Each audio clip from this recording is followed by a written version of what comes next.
The snow had been falling since noon, and by 7 in the evening it had settled into something patient and indifferent, the kind of snowfall that doesn't hurry, that simply accumulates, inch by quiet inch, until the world beneath it is something else entirely. Cedar Falls, Ohio. Population 42,000. The kind of city that doesn't appear on lists of places to visit or avoid. It simply exists a grid of streets named after trees that were cut down decades ago. A water tower painted the school colors of a team that hasn't won a championship since 1987, and a downtown that still functions, barely, on the stubborn loyalty of people who were born here and never quite found a reason to leave. Elm Street ran 6 blocks from the transit station to the edge of Marbury Park. At this hour, under this snow, it was the kind of street that made people walk faster without knowing why. Not because it was dangerous, exactly, but because it felt like a place designed for passing through, not lingering. The storefronts were half lit. The laundromat at the corner of 3rd put warm yellow light into the street and nothing else. A pharmacy, a nail salon, closed. A boarded window where a diner used to be. The street lamp at the intersection of Elm and 4th flickered. It had been flickering for 11 days.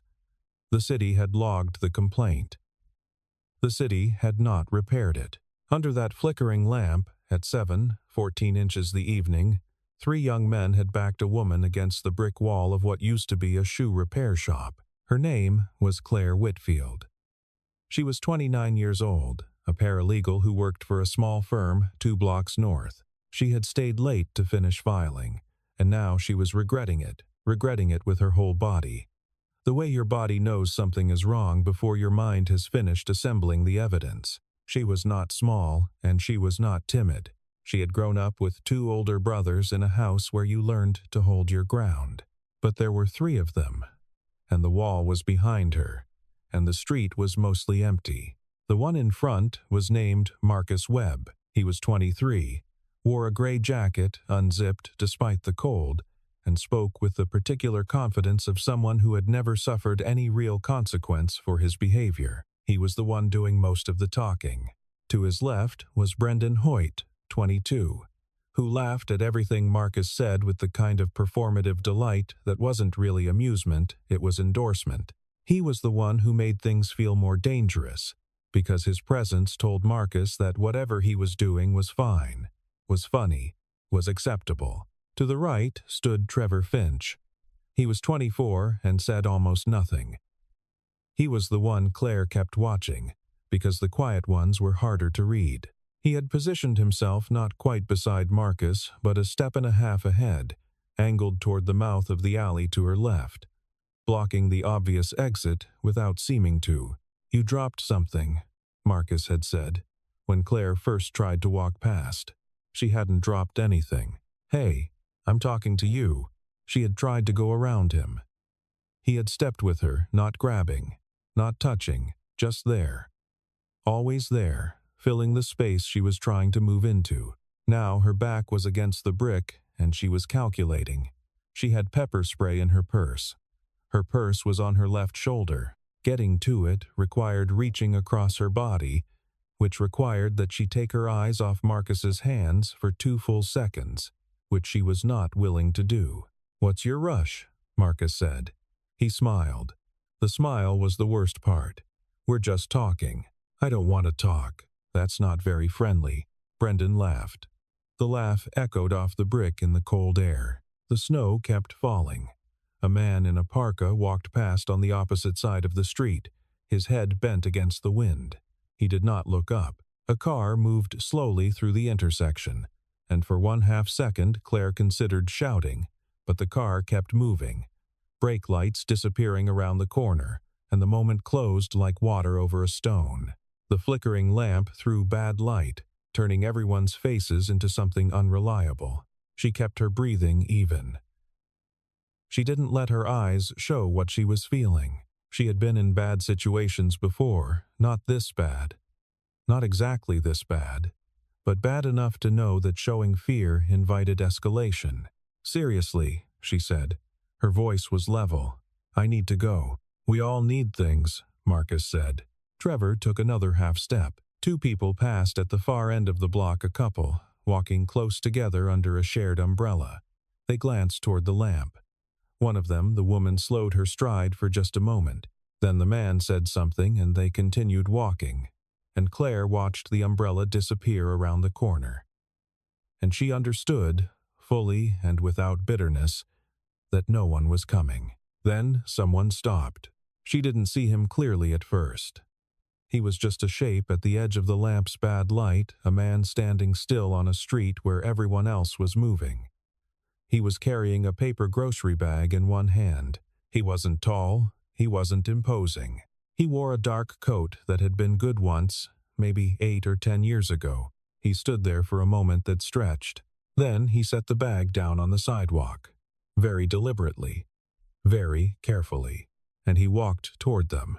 His name was Daniel Hayes, and he was 37 years old, and he was tired in the specific way of people who carry more than they should for longer than is fair. He had worked the early shift at Mercer Sheet Metal 6 to 2, then gone directly to the school to pick up his daughter, stopped at the apartment to drop her off with Mrs.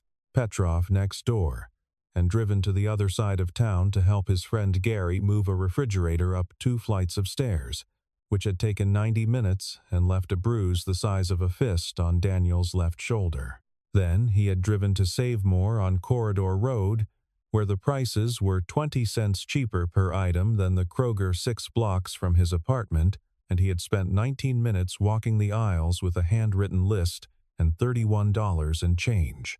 He bought a box of pasta, a can of crushed tomatoes, a half-gallon of milk, a bag of apples, cheddar cheese, a box of store-brand cereal, dishwasher soap, a replacement bulb for the lamp in the living room that had burned out 3 days ago, which meant that they had been eating dinner by the overhead light, which was harsh and institutional, and which his daughter Lily had complained about with the theatrical despair that 11-year-olds are capable of sustaining across several days. He had checked the total 3 times before going to the register.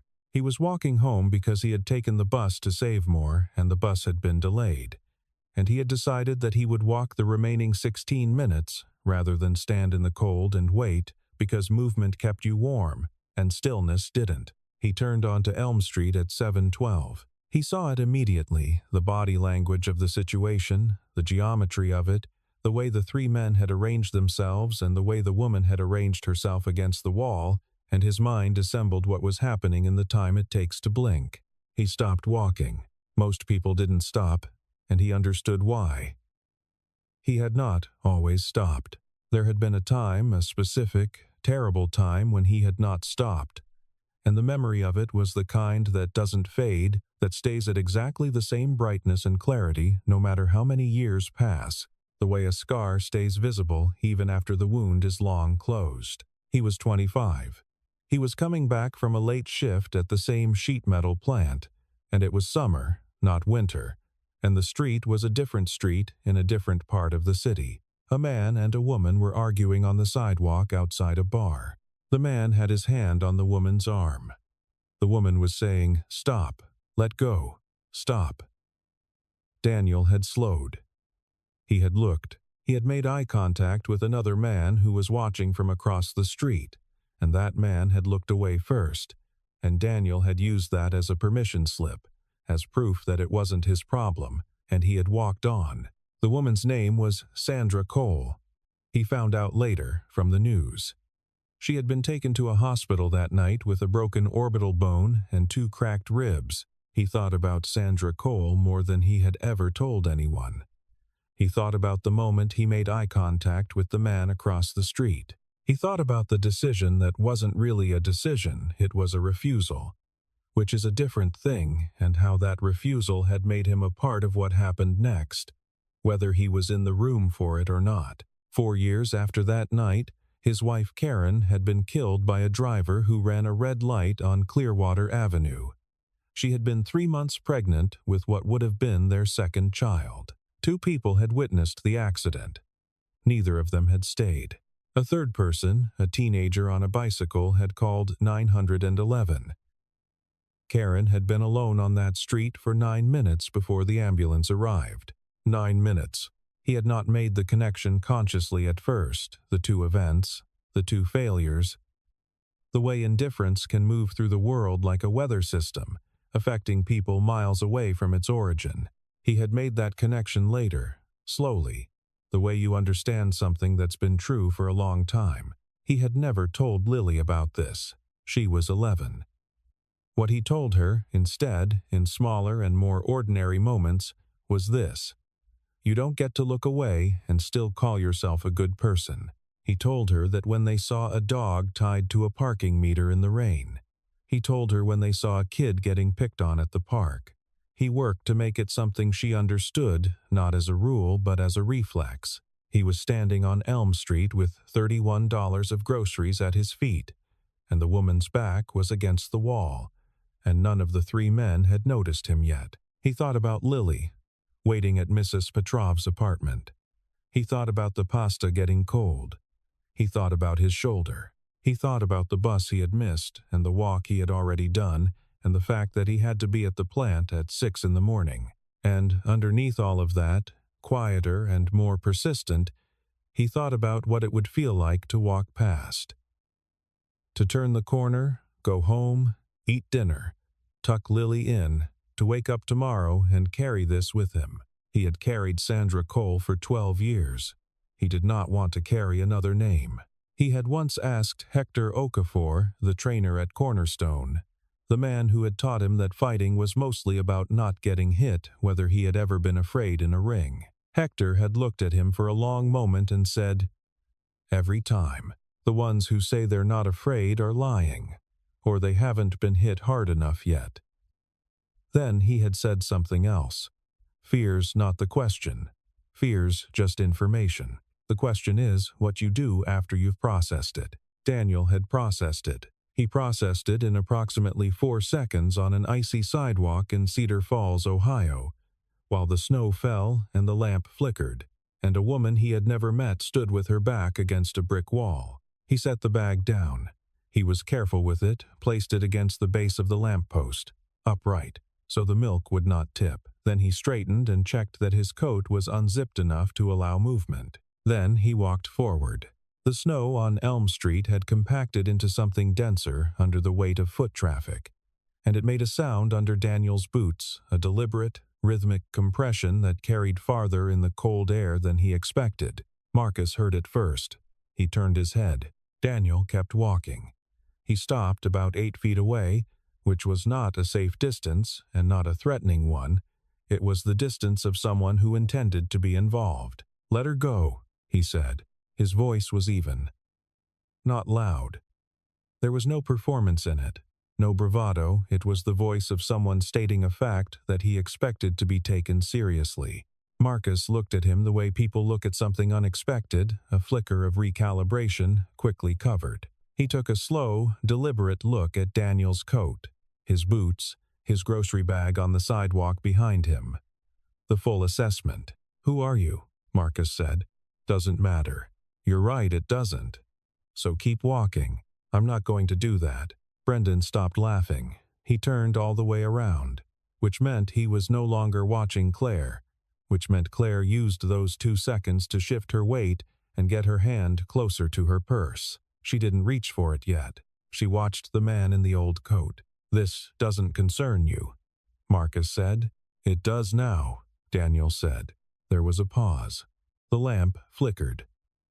A gust came down the street and threw a thin spray of snow across the ground, and the sound of the city distant traffic, a siren somewhere east, seemed very far away. "Old man," Brendan said, finding his voice again, "you have no idea what you're doing." Daniel looked at him. Just looked. Brendan's smile didn't quite stay put. Trevor had not moved. He was watching Daniel with the careful, measured attention that Daniel found most concerning. Not the loud one, never the loud one. But Trevor was 3 inches taller and 40 pounds heavier, and he was standing at an angle that suggested he had been in situations like this before and had thought, at some prior point, about how they worked. "She's going to walk away now." Daniel said. He was still talking to Marcus, because Marcus was the one whose decision this was. You three are going to let her do that. Marcus spread his hands, a gesture of theatrical reasonableness. We were just talking. You were blocking her. That's not talking. She could have left any time. She can leave now, Daniel said. Go ahead, he said to Claire, without taking his eyes off Marcus. Claire moved. She stepped sideways along the wall, keeping her back to the brick until she was clear of Trevor's orbit. Nobody stopped her, not because they had decided to let her go, but because in that specific moment all three of them were focused on Daniel, calculating, and she used that moment with the exactness of someone who had been measuring it since it opened. She didn't run. She walked, quickly, deliberately, to Daniel's left and slightly behind him. You should have kept walking, Marcus said. He wasn't smiling anymore. Probably, Daniel said. You're going to regret this. I've regretted the other thing longer. Marcus frowned. Didn't understand. Didn't need to. He looked at Brendan. Brendan looked at Trevor. Trevor had already made his decision and was already moving, and the next 12 seconds happened very fast. Trevor came from the right. Daniel had been watching Trevor for the last 90 seconds, had been aware of Trevor the way you're aware of the edge of a roof, peripherally, constantly, without staring. He had catalogued the way Trevor stood, the way his weight was distributed, the forward lean that meant he was not the kind of person who waited. When Trevor moved, Daniel was already pivoting. Trevor had reach and weight.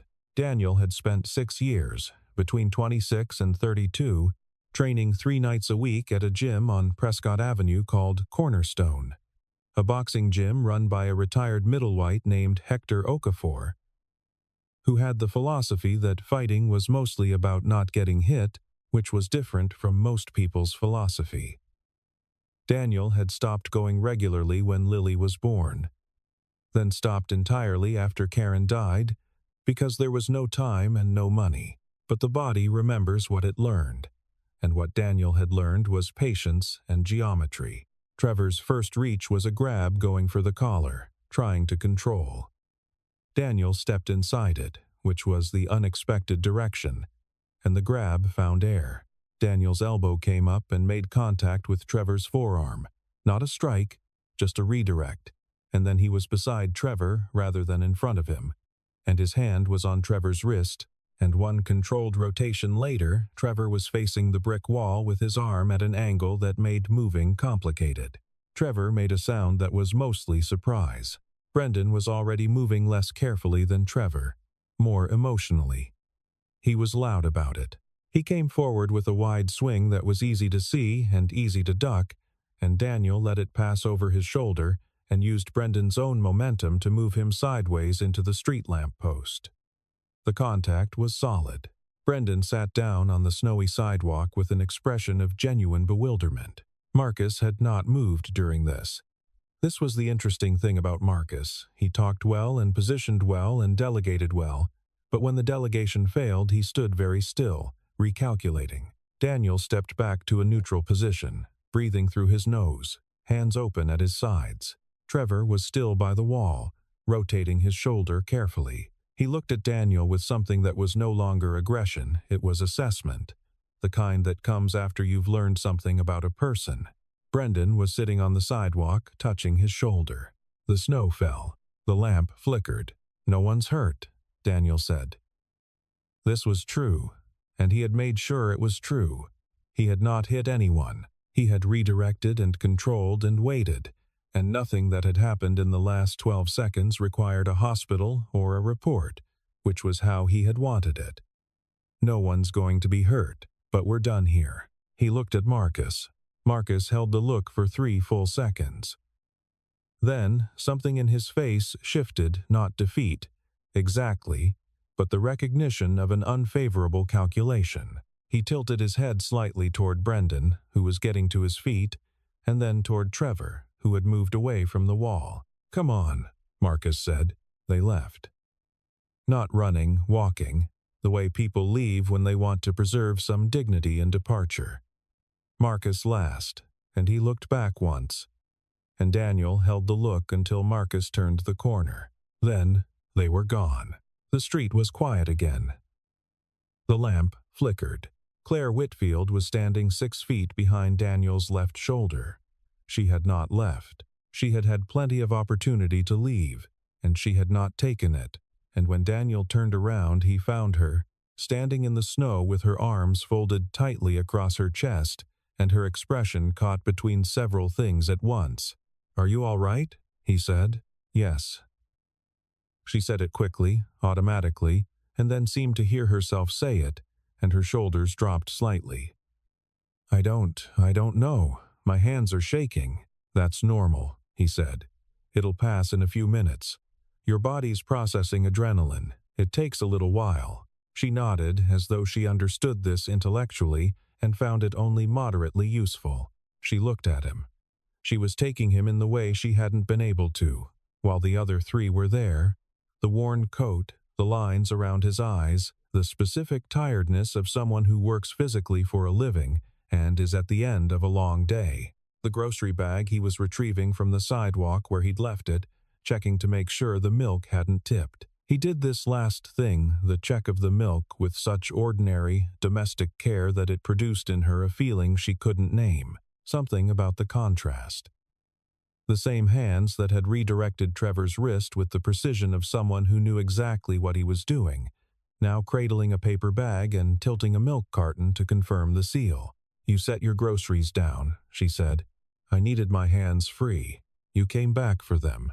Lily needs cereal in the morning," he said. And then seemed to hear how ordinary that sounded and almost smiled. It was not quite a smile, more a brief release around the eyes, the corners of his mouth moving slightly, as though he was aware of the absurdity of groceries in this context and was allowing himself to find it gently funny. Claire exhaled. It came out shaky. She pressed her fingers against her mouth for a moment, not to stop tears. Exactly. She was not crying yet. That would come later. At home, in the good way that follows fear, but to take a breath and let her body understand that the thing was over. He looked away to give her the space of it, watching the empty corner where the 3 men had gone. "Why did you help me?" she said. He picked up the bag. He checked the seam where the paper had gotten damp from the snow. "I have a daughter," he said. The words sat in the cold air. She waited to see if there was more. There wasn't, not immediately. He was looking down the street, not at her, and his expression was the expression of someone who has said the true thing and doesn't need to elaborate it. "She's 11, he added. "And she—" He stopped, started again. "When I'm not with her, she's out in the world, and the world is—" He shook his head slightly. "I hope that if she were ever in a situation like this, someone would stop." Claire's eyes were bright. The cold could have explained it. "Someone did stop," she said. "Tonight? I almost didn't." She looked at him. "For a second," he said. Standing back there. "I thought about just," he exhaled. The breath was white in the cold air. "I used to be the kind of person who kept walking. I was wrong about that. I've known I was wrong about that for a long time. What changed?" He was quiet for a moment. The snow fell between them, indifferent and patient. "I lost someone," he said. "And the people who could have helped didn't." He said it without bitterness. The bitterness had been there once. He'd had a long time to work through it. What remained was not bitterness but a kind of knowledge, the kind that costs something to acquire. "I don't want to be those people." Claire nodded slowly. She was pressing her thumb against the strap of her purse, a small, unconscious movement. "What's your name?" she said. "Daniel." "Claire." She extended her hand and he shook it, which was slightly formal and slightly absurd given the circumstances, and they both seemed to feel it, and neither of them laughed exactly, but something softened between them. "Go home," he said. "Warm up. Don't walk this block alone at night for a while." "I know. Is there someone you can call to walk you to your car?" "I'll call my coworker. She's still at the office." Claire was already reaching for her phone, and Daniel could hear the practicality returning to her movements, the efficiency of someone reassembling themselves after a scare. She was going to be okay. He could see that. He picked up the grocery bag with both hands. "Thank you," she said, and she said it with a weight that was not proportional to the sound of the words. He nodded. He turned and walked north toward the transit station, his boots making that patient compressed sound on the snow, and she watched him go until he turned the corner at 3rd Street and was absorbed by the dark and the white. The walk home from the transit stop took 7 minutes in good weather. In snow, with the sidewalks uneven and the streetlights patchy, it took 9.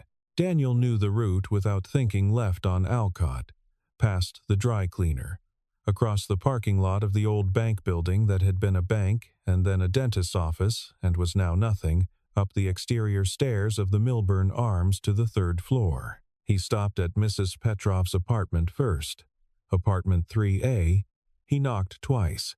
Agnes Petrov was 68 years old and had lived in the Milburn Arms for 31 years and watched 3 different families cycle through 3C before Daniel and Lily arrived 4 years ago. She had known Karen briefly, before the accident, and she had watched what the loss did to Daniel, the way grief can make a person methodical and careful in a way that looks like recovery but is actually a form of armor.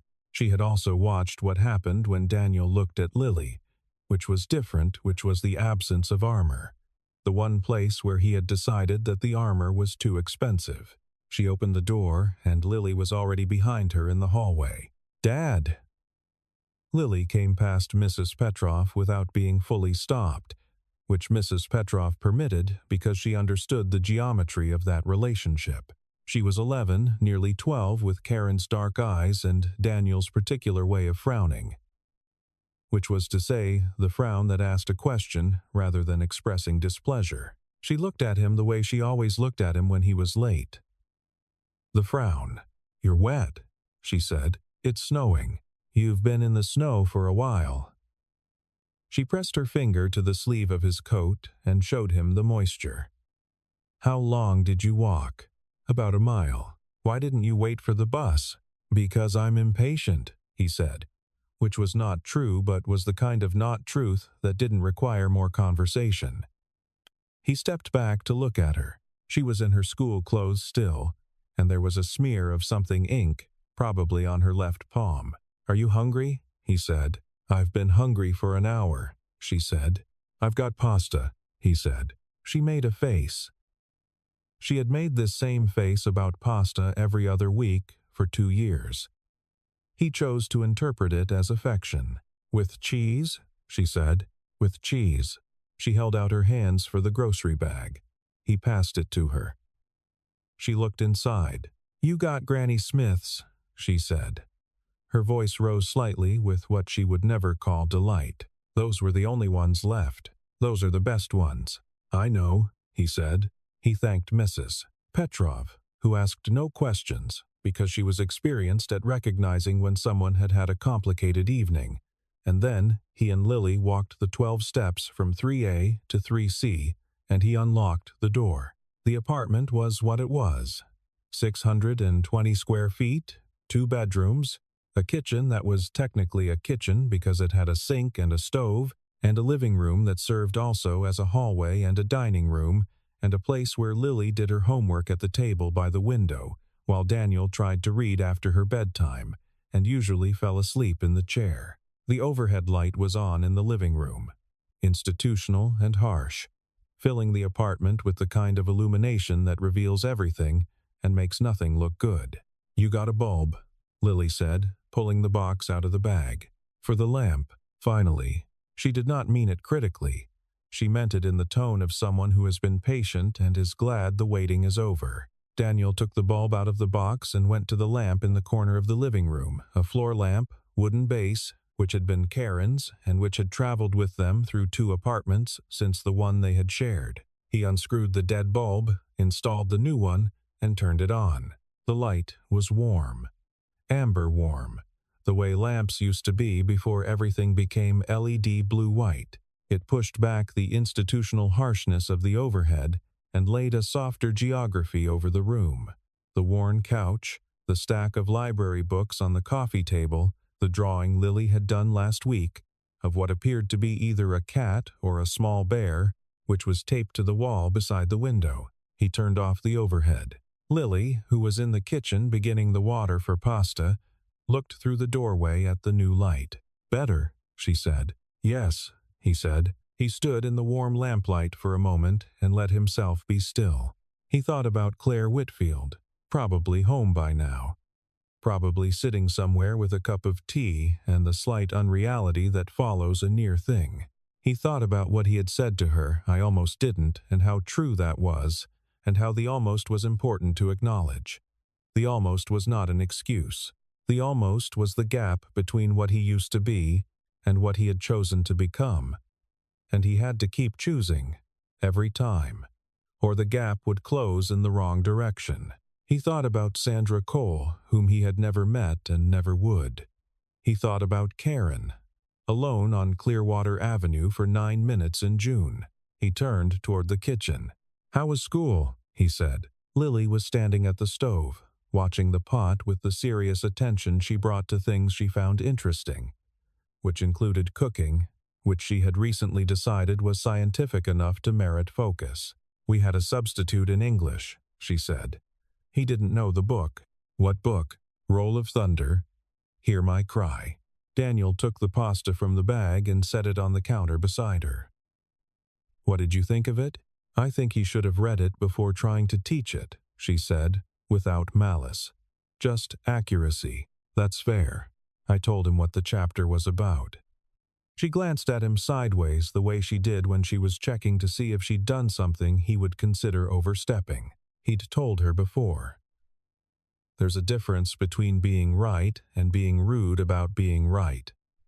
She was still working on the calibration. How did he take it? "He said thank you," she said.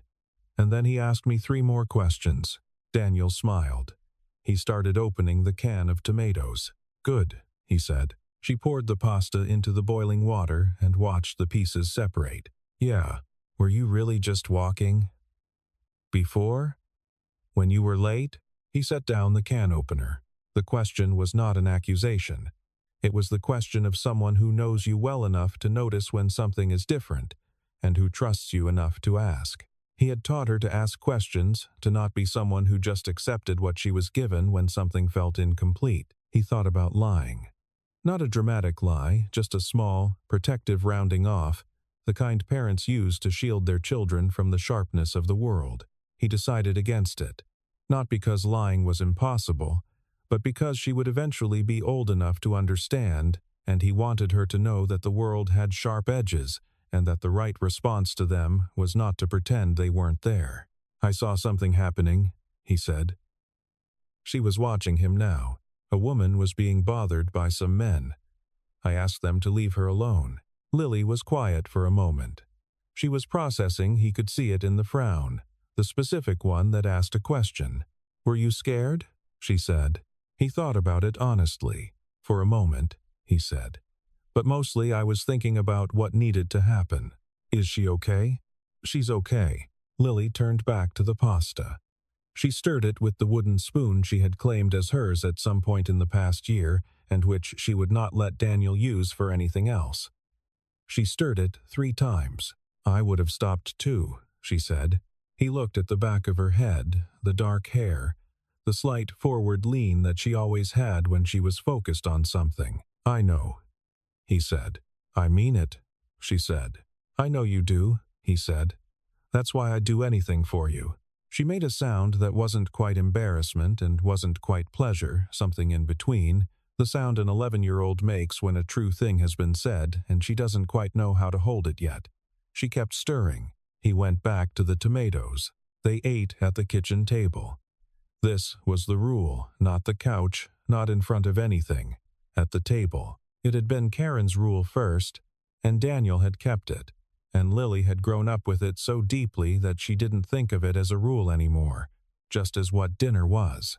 He had made the sauce with crushed tomatoes and garlic, and the dried basil that had been in the cabinet for 6 months, and might have lost some of its authority by now, but it still worked. He had grated the cheddar over both bowls because they didn't have Parmesan, and Lily had accepted this upgrade to their usual protocol without comment.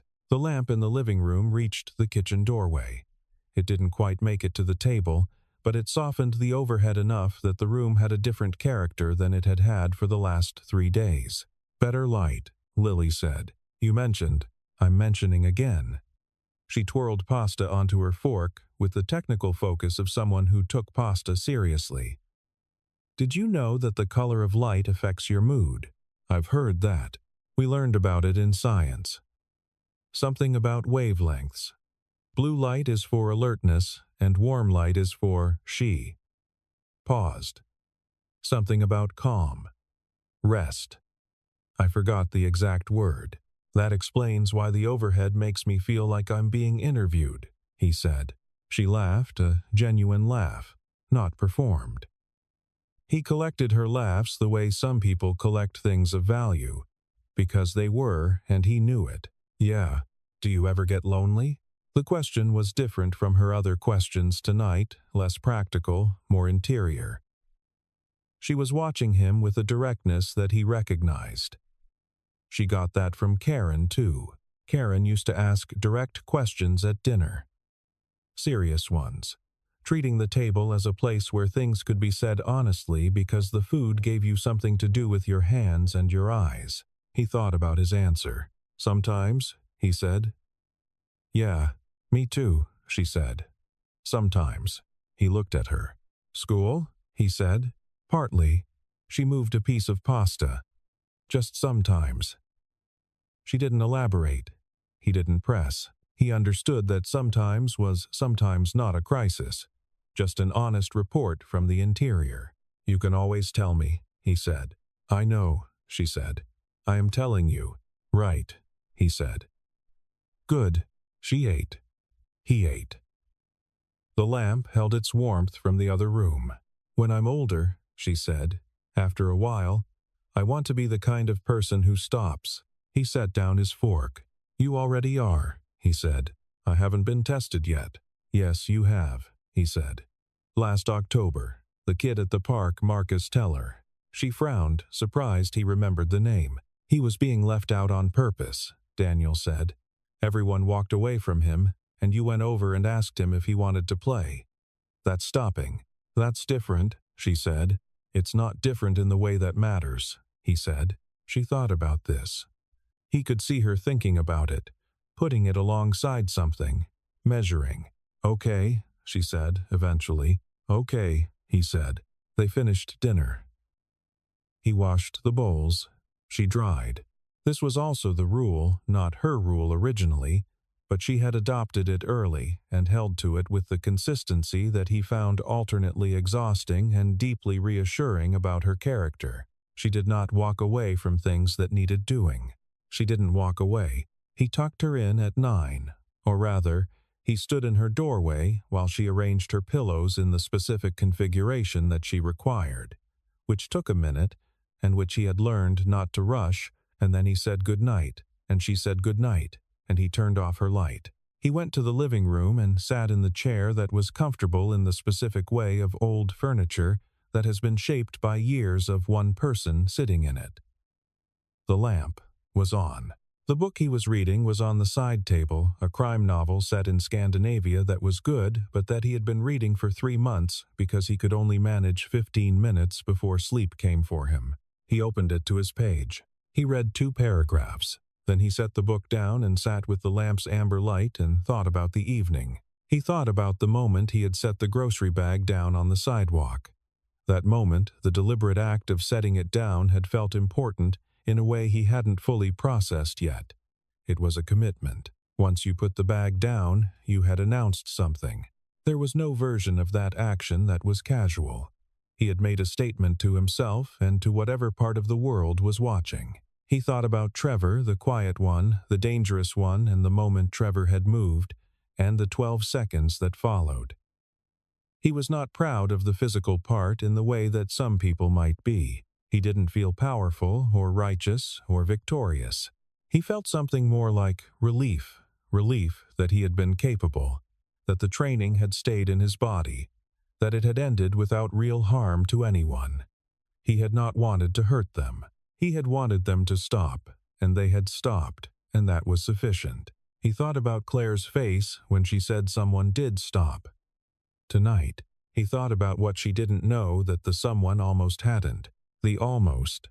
He had stood there on the sidewalk for a moment, genuinely stood there, genuinely hesitated, and in that moment, he had felt the weight of $31 of groceries and a tired shoulder, and the 9-minute walk home and a daughter who needed cereal in the morning, and all of those things had said, "Keep walking. It's not your problem. You can't save everyone."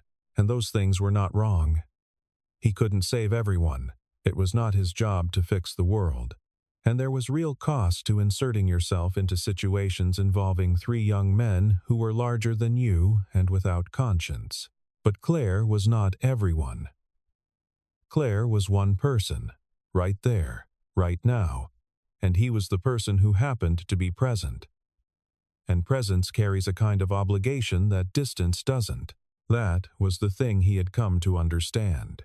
You don't owe the whole world, but you owe the person in front of you. He owed her the 30 seconds it took to stop. He owed her his presence. There was something else, too, something he hadn't fully articulated to himself until now. Sitting in the lamplight with the book closed in his lap. He had needed to stop, not for heroic reasons, not because he was the kind of person who goes looking for situations like that, but because the alternative, walking past, eating dinner, falling asleep in this chair would have confirmed something about himself that he had spent 12 years refusing to confirm, that he was the kind of person who calculated and found the cost too high, that he was, at the core of it, someone who let things happen. He was not that person. He had decided not to be that person, and the decision required renewal. The way a commitment made once is not a commitment made forever. You had to make it again, each time. Some nights it cost almost nothing, a small thing, easy, barely a pause in the day. Tonight it had cost a bruised shoulder and a cold walk and a near thing on an icy street. He was content with the exchange. He picked up the book again. The detective in Scandinavia was in a forest, following a bad man. Daniel read 3 pages before his eyes started failing him. He closed the book. The lamp stayed on, he sometimes forgot to turn it off, and found it warm rather than wasteful to come out at midnight and find the room still lit. He went to bed. At 10:45, Lily woke up thirsty, which was a thing she had done every few nights for as long as he could remember. She padded to the kitchen in her socks, drank 2 glasses of water with the serious efficiency of someone replenishing a deficit, and then went back down the hall. She paused at the living room doorway. The lamp was on. Her father's book was closed on the side table. The room held its warmth in the specific way that rooms do when someone has recently been present in them, a residual warmth, like an impression left in fabric. She stood in the doorway for a moment, not quite entering. She was 11 years old, which meant she was old enough to understand most things and young enough to feel them fully, without the protective distance that adults develop over time like a callus. She felt things directly. She was working on learning when that was an asset and when it was a liability, and she was not done working on it. She looked at the drawing she had taped to the wall, the cat or bear drawing, which she knew was a cat, actually. She had just not been satisfied with the ears. She was going to redraw it. She had been saying she was going to redraw it for 3 weeks. She looked at the library books on the coffee table, which included one on oceanography and one on medieval castles, and one she had checked out for her father about repairing old furniture because he had mentioned once wanting to fix the kitchen chair. He had not yet read it. She had left it somewhere visible, which was her method. She found that if she left things visible and did not mention them directly, he noticed them eventually and did something about them. This was how she operated in general, not pushing, just placing. She had learned this from watching him. She looked at the room. She thought about what he had told her at dinner, the woman, the street, the stopping. She had known, even before he told her, that something had happened. She had known because of the way he was when he came in, the particular stillness that she associated with him, having moved through something difficult and arrived on the other side of it intact. She knew her father's stillness the way you know a house's particular silences, having grown up in them. His stillness was not emptiness. That was the thing she had taken a long time to understand. When she was younger, she used to confuse his quietness with distance, used to wonder if he was somewhere else in his mind, somewhere she couldn't reach. Then she had understood that his quietness was the opposite of distance. It was the way he paid attention. Most people talked when they were paying attention, filled the air with words to prove they were present. Her father got quiet. He got still. It was how she knew, at dinner, when something she said had actually landed, he wouldn't respond immediately, would just go slightly quieter. And later he would come back to it, sometimes hours later, sometimes the next day, and say something about it that showed he had been turning it over. She thought about what it meant that he had stopped. Not the mechanics of it. The mechanics were his business. He had made that clear in the telling by keeping certain details general. But the fact of it, that he had been on a street with groceries and tired shoulders and 9 minutes from home, and something had happened that required someone to stop, and he had been the one to stop. She stood in the doorway of the lamp-lit room, thinking, he had said. She had heard that. She was writing it down, in the part of her that stores things not as memories but as principles, the part that was still being assembled, still figuring out its architecture, but that already had some foundations that were solid. You stop. That was the foundation. You stop, and you put the bag down, and you say, "It does now." She went back to bed. She lay in the dark with her hands folded on her chest, the way she did when she was thinking rather than trying to sleep. Through the wall, she could hear nothing. Her father was already asleep, or close enough. The apartment was quiet in the way it always was at this hour. The particular silence of a small place holding two people who trusted each other, she thought. He carried a grocery bag and a bruised shoulder and 12 years of something he had never fully named for her. He walked home in the snow on the wrong side of tired. He saw something on a street that didn't have to be his business, and he set the bag down, and he made it his business anyway. She thought, I want to be that. Not the physical part, though she was already thinking about whether she could convince him to take her to that gym on Prescott Avenue, the one he had mentioned once.